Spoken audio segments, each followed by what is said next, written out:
It was too good to be true. It was too good to be true. My man Aqua has turned back to the dark side, and now he is on the hunt for his father. Albeit, it had him going to the bounds to show that, man, he was tracking Akane and had even a not only avoid, just a tracker. So it essentially confirmed the person in the hoodie was him from last week. And then number two, he more than likely had a tracker where he could hear what Akane was saying, and he eventually heard that. And yeah, so now they're broken up. Their relationship is over. And I'm sad because I did like Akane, but also too, it was, oh man, Akane, bro. She was really trying to take things into her own hands to the point she actually brought a damn knife and a bouquet of flowers, bro. Crazy. Insanely crazy. And then on top of it, it looked like she was gonna get killed. I don't know if that was a whole setup or if that runner was an accident. I don't know. We'll talk about that in a bit. It's already bad enough, so you get that whole reveal. And then the shocking reveal of the fact is Aqua basically reveals to the reporter to keep the Kana story basically, or just kill the Kana story. Just the fact that, he reveals that him and Ruby are Ai Hoshino's biological children. So look, let's get into this episode because this episode was absolutely crazy, bro. This episode was absolutely insanely, again, a massive turning point. Again, I don't know if people who are Akane fans are upset, by Aqua breaking up with Akane the way he did it and the way, he went about it, right? Is that one of the reasons why people were pissed off, the way how the Akane Aqua relationship ended up actually ending? Again, like I said it last week, I'll say it again. I more than likely 100% believe that the people who hated the ending of this series and 100% didn't like the way I guess this show ended is because one, people probably were upset with the fact of shipping shit. Again, I don't know who Aqua ends up with in the end game, but I will find out as we go on, unless something crazy happens to our boy. We'll see. But again, that's kind of the whole thing. And I knew, like, dog, this series is not going to have a happy ending more than likely. The series is going to be just a bad ending, and it's going to be a drama-filled ending. Or it's going to be a drama-filled series where there's going to be decisions where, okay, yeah, and you, in your right mindset, you maybe are not thinking like what these characters are thinking. But realistically, these characters are psychotic characters and they all need fucking help. Akane probably needs to go to some fucking therapy. She needs to get some help because the fact that she was trying to actually kill somebody, and things like that, I don't know. And the fact that even she was willing and look, I'll get to it when I get to that part. So we start the episode off with Kana in obviously Strawberry Productions room after basically everything hasn't come out yet, but everybody knows about what's going on, right? So they basically kind of Kana basically apologizes for, what has happened and everything, and she talks about how she was just looking to get an acting gig, and obviously things happen, wrong place, wrong time, right? I also kind of found it kind of a little bit effed up how Ruby is like, she's kind of being oblivious to how big of an issue this is, kind of, just from the standpoint like, oh, this could actually tarnish her, right? Tarnish her name, and hurt the group. So, and obviously Mem's like, well, Ruby, this actually is pretty big deal. Like, just imagine you going through the situation, right? So eventually we can suggest the situation, right? So essentially Miyako's just like, hey, look, it's okay. Like, you don't really need to apologize to me. Like, it's apologize to those two, because they were more worried sick about you. But look, it's all right. you made a mistake. It is what it is. Look, it's cool. And, Kana makes mention like, look, I just didn't do anything. You know, I was just looking for a gig, and stuff like that. But I made the bad miscalculation of just like, staying overnight at a man's house, and that's gonna get people thinking the wrong thing. So stuff like that. But you have it where Miyako basically makes a mention like, well, realistically, this reporter could have probably not been going after you. This reporter could have possibly been going after the director, Director Shima, because Miyako reveals like, oh, he is a kind of a much of a playboy, and we clearly saw that he was a playboy type of guy because the way he was talking and the way he convinced Kana to go over to his place and everything, and just be so intrigued in doing this role. It makes sense. You need that playboy tendency to kind of lure these girls in, and then on top of it, albeit he has a wife, right? The man was willing to sleep with an 18-year-old girl, to try to give her a role. And the fact that he basically said, hey, if you sleep with me, you get the job. It really goes to show, like, one, he's just a scumbag, and then again, it really shows he's a playboy. So when Kana overhears those, she's thinking about Mako, the girl, right? That we believe set her up. For all we know, that girl Mako, who I still think maybe is a wife, or maybe the ex-wife or something like that. Maybe it's Mako trying to get back at, Director Shima for wronging her, because, Miyako does say like, hey, maybe this was all from an ex, relationship who was trying to get back at him or something like that. And for all we know, maybe Mako is an ex-wife, an ex-girlfriend of Shima, and was trying to set this dude up, albeit at the cost of ruining Kana's career.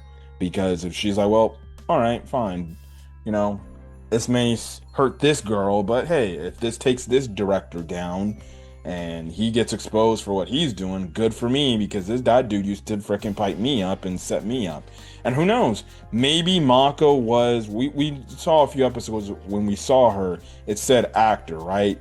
Or actress. For all we know, maybe she got a role from director Shima, and what happened to her is she got the casting couch thing, where she, in order to get the role, she forcefully slept with this dude.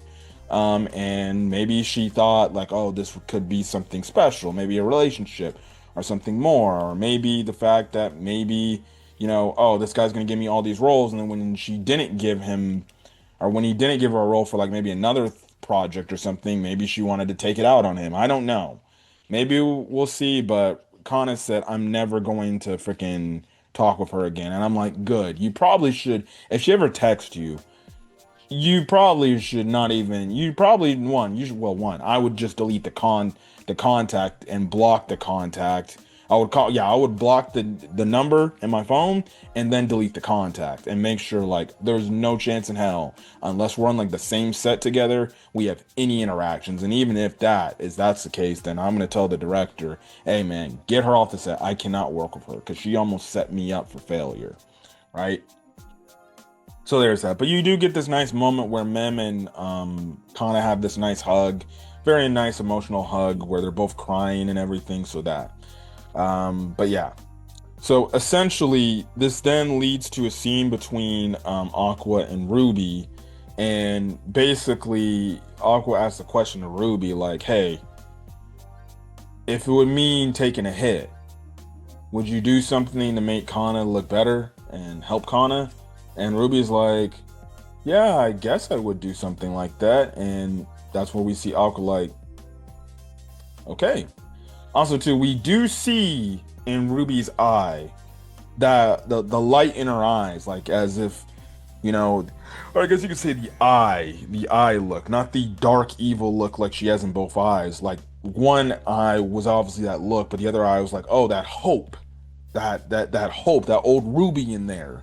And it's like, okay, maybe that old Ruby is coming back. Okay, maybe with this Kana incident, maybe she's actually gonna be like, you know what, I gotta do something. Maybe I gotta do the right thing. We'll get to that in a second. So, essentially, you have it to where Aqua talks to the paparazzi member that tried to reveal the Kana stuff, and he's like, "Hey, what do I gotta do for you to take to shut down that Kana Arima story?" And it's like, dude, why should I do that? Like, this shit could blah blah blah blah blah. And you do get like a montage, I think, where Miyako is like, yeah, these paparazzi dudes, they're just sometimes they just do these things because hey, that's their job description, and they will need gossip. They need something to talk about to put pills in the page in their bank account, which essentially is what they're doing, right? They basically try to get information and do any type of scandal or any type of drama thing that makes them feel important to the point like, okay, maybe it gives them to be a credible source or something like that and things like that. So yes, but essentially Aqua's like, all right, how about this? You drop the story, I'll tell you something more interesting. So then the next day comes, and I did like the scene where Kana's getting up and she's like, well, the story must have released, so it's time to see what people are calling me. And she's just like, people are probably saying like I'm this, I'm that, blah blah blah blah blah, and she can feel just the words. And it's kind of like that feeling where it's like, you're if you're on social media, or if you're like looking at a test or something, or you're getting your test scores back. It's like that fear of like, okay, how do I do? Or I don't want to look at this. I don't want to see what people are saying and things like that, because you may make a tweet that blows up and you turn your notifications off or something like that. Or like I said, mentioned, it's like you have this very important test, but you don't know if you for sure passed it, right? It's kind of like that situation, because then when she turns the TV on, she sees, oh, it's not about her, and we find out that Aqua revealed to the public that the whole situation with the fact that she was killed by a rabid fan and was set up by somebody that killed her because they found out she had children. And they basically deduced that, oh, they find out, or he also revealed, like, him and his sister are Aya Hoshino's children. Now you cover to Ruby, and Ruby sees this too. And my God, she was shocked. It almost looks like she was not even clued in on this, and she was shocked. She's like, what? I don't know what next week's going to entail, but the next Ruby Aqua discussion, oh boy, that is going to be a very interesting brother-sister talk there, because I can perfectly see it to where she walks into the house and she is chewing Aqua out saying, why the fuck did you reveal this? Why did you do this? And Aqua's going to say, I did this because, well, you told me if it was something to do to save Kana. Well, what's the only way to save Kana from this situation? I had to reveal our biggest secret. And to be honest, that is a pretty big story to make, right? So there's that. So now everybody knows. Everybody knows. Now Kana knows, Mem knows, their class knows. Now the entire world, or Japan, knows, like, okay, Ruby and Aqua Hoshino are now Ai's children. So it's going to be interesting to see how Ruby handles this, because we know she was trying to get out of Ai's shadow and not focus about that, and her death gave her trauma. Now with this being brought back in, everything, it's like, okay, now people are going to start maybe compare her to her mom and things like that, and blah blah blah blah blah. But you get, that's gonna be a whole can of worms. And then the last bit of the episode revolves around Akane and Aqua. So you get this moment to where you see this hooded character, and we don't know if he did this intentionally or if he did this on purpose. Where he's running and he knocks Kana down, and it looks like Kana's gonna fall down, probably break her neck and die.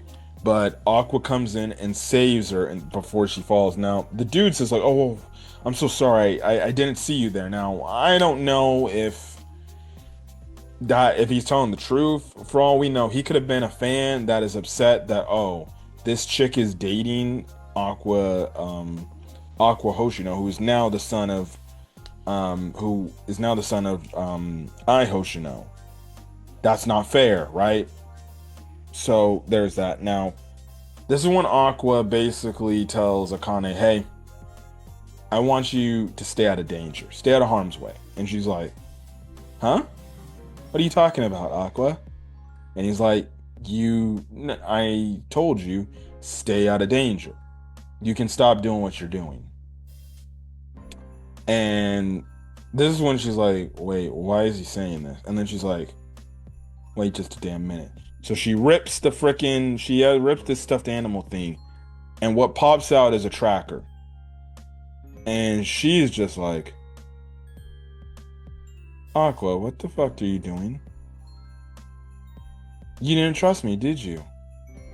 And we find out this man has had this tracker going since back in season 1 of the Love Now show.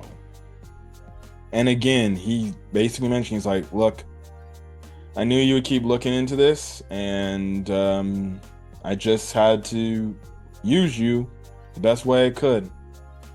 Which basically means, like, when he did the whole confessing at the end of season 2 about making the relationship seriously and taking it seriously, nah, he actually didn't realistically probably mean that. It was probably all an act to get her to be like, okay, now she's gonna rely on me now that I'm kind of playing with her mind that we're actually gonna be technically and officially in a couple now, but now I can actually see if she's gonna continue to dig deeper into finding out who my father is and everything.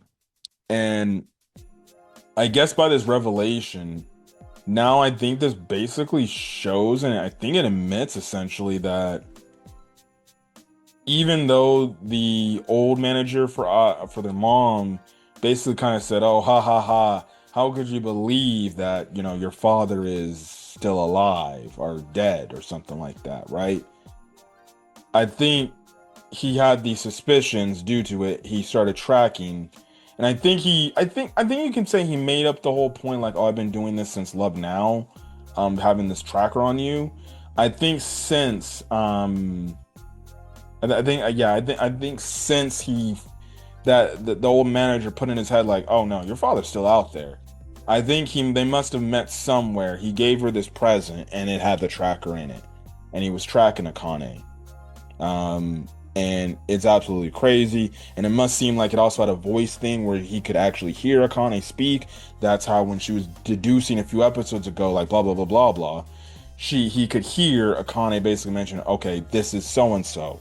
And that's when he realized, okay, now I know who my father is, and I know the lead, right? And Akane is kind of, I guess you can say, guilt shaming Aqua, and just kind of saying, like, how can you do this? You're not being so trusty. And he's like, you not being so trusty? He basically kissed the bouquet, and a knife comes out, and he's like, what were you planning to do? Like, what? You were going to kill the guy, and how are you going to make the body disappear? Well, what are you going to do? And he basically tells Akane, like, look, you need to live on the path of where you need to be successful. Me, I need to do what I need to do. So, you don't need to do anything anymore. I want you to stay safe. So if you don't want to do nothing with me or interact with me no more, I completely understand. Personally, I think that's for the best. You stay away from me. You stay out of my business. And you leave me alone. And I think it's best we stay away from each other, is, again, what he's saying. And I'll handle this. And Akane is like, you chose the wrong path. And he's like, yeah, I know. I'm going to go to hell for this. But I don't want you to go to hell with me. And he's basically saying, like, no, I don't want anybody else to go to hell, with me, because I know for damn sure I'm going to hell. I'm going to be going to hell, and I'm not going to make sure anybody around in my circle is joining me on that whole thing. He basically saying, like, no, I'll be the one to go to hell. You can all go to heaven. I'm going to make sure I know for a fact if I know I'm going to hell, and you know what? I'm taking my father with me to the grave. So you know, it's crazy. And you get that insane shot where the eyes come back, and you're just like, oh man, why? And again, like I made the mention before, I'll say it again. This is not going to be a happy ending. Again, like I said, I don't know why people hate the show and why people hate the ending. Again, like I said, I'll find out when I find out, so don't tell me. But it is definitely going to be interesting to see. But you know, look, both these characters, I was hoping that, and I even said in previous episodes, maybe they're a good couple for each other. But when you actually look at it, Akane and Aqua's relationship was something that was not sustainable. And it was not a healthy relationship because it was just two people that independently did their own things, which really exposed the one thing about relationships. In relationships, you're supposed to have trust between each partner. For the fact that Akane was going to hide all this information about Aqua's dad from him and not tell him and say like, hey, let me help you with this. I can get you these information and things like that. She's willing to do this all by herself. She has no trust within Aqua, so she could say like, and she was saying like, let me help you and do this. But realistically, it's like, no, you probably shouldn't. You were not. Now you wanna. You're trying to ask him for help because it's clear you're pretty dependent upon Aqua, and things like that. So it's like no, you're not a very trustworthy person. You weren't a trustworthy girlfriend. And then even in Aqua's case, for him to just basically use her this entire time, because he knew like, oh, she's gonna look into this and she's gonna go deeper into this, and then once I know it's over, I'm gonna make sure I shut it down on her and say, no, you need to stay off the sidelines. But for the fact that he put a track on her, it's like it goes to show you like you didn't trust her to begin with. Now, look, I'm not saying like you can't track, you know, I guess your girl, but at least you gotta have some trust to be like, okay, I'm not gonna use like find my iPhone and track their every fucking whereabouts, right? Unless, you seriously want and you have that relationship. It's like, no, to make sure we have the utmost trust, I'll allow you to track me as long as you allow me to track you. But the relationship they had was unhealthy when you look at it at the end of the day. They both didn't trust each other. And by them not trusting each other, that's what led to the moment that happened. Maybe the Akane fans were pissed that I guess this moment happened, and that's when they started doing, maybe they started souring and things like that. I don't know. But yeah. So that's the thing. Now, what I did find out from reviews, I did find out that I guess they rearranged the order of some of these events, right? So this was like one of these moments where they rearranged. I guess this moment was supposed to happen a lot earlier, but I think from I listened to this one review, he liked how the anime handled this, because now it gives more understanding and things like that. So, maybe the anime is actually gonna maybe fix. I guess apparently the ending people say is bad, or make things a little bit more consistent and make it flow better as opposed to maybe how it was handled in the manga. I don't know. I'm just gonna say that, but we'll see. But overall, this was a good episode. Dark Aqua's back. Ruby is gonna look to probably castrate her fucking brother for exposing the secret, and it's gonna be interesting to see what Kana and Mem's reaction to this news is going to be, because they didn't know that Aqua and Ruby were Ai Hoshino's child, right? Or children. So that's gonna be revealing when they're like, wait, why didn't you tell us that, like, blah blah blah blah blah. So it's gonna be interesting, and Kana's gonna be like, it makes sense why. Now I see. Yep, I completely see it now. So there's that. But yeah. Also too, they did post season 1 of Oshi no Ko on Crunchyroll, with the dub too. So I don't know when the season 3 dub is coming. So far there hasn't been. I've been checking my anime dubs Reddit page, which I get all my anime English dub news. They have yet to announce when the English dub for Oshinoko is streaming. I take it because the dub cast is from Sentai or High Dive. It's kind of it's kind of on Sentai when they're gonna start dubbing season 3. So we'll see. And then I think season 2 they said is gonna be dropping in the spring now. Why Crunchyroll didn't upload the first 2 seasons to their website before season 3 came out for people to essentially binge and prepare and watch if they're just a new viewer that never got a chance to watch Oshinoko. No clue, but whatever. At least the first 2 seasons, subbed and dub will be coming to Crunchyroll, so it makes things consistent. It's they're not making things like how High Dive would typically handle, like with one of my shows, Teasing Master Takage's-san, where each season is on a different platform. Like season 1 is on Crunchyroll, season 2 is on Netflix, and then season 3 and the movie to end off the series is on High Dive, where you have to subscribe to 3 different services to even watch the entire show in totality. So yeah, but anyways, I'm so man. Oh man. I know this show's not gonna have a good ending, but damn, I feel for these characters, bro. I feel for these characters. All these characters need fucking help, bro. These characters are not healthy children, bro. I was not this fucking toxic, but what do I know? So anyways, if you guys like the video, leave a like, put in the comment section your thoughts, hit the subscribe button if you want to get more Oshinoko content or any other anime content uploaded to the channel and things like that. But till then, guys, stay safe out there, have a great rest of your day or your night or whenever you're sharing this video. Till then, guys, peace.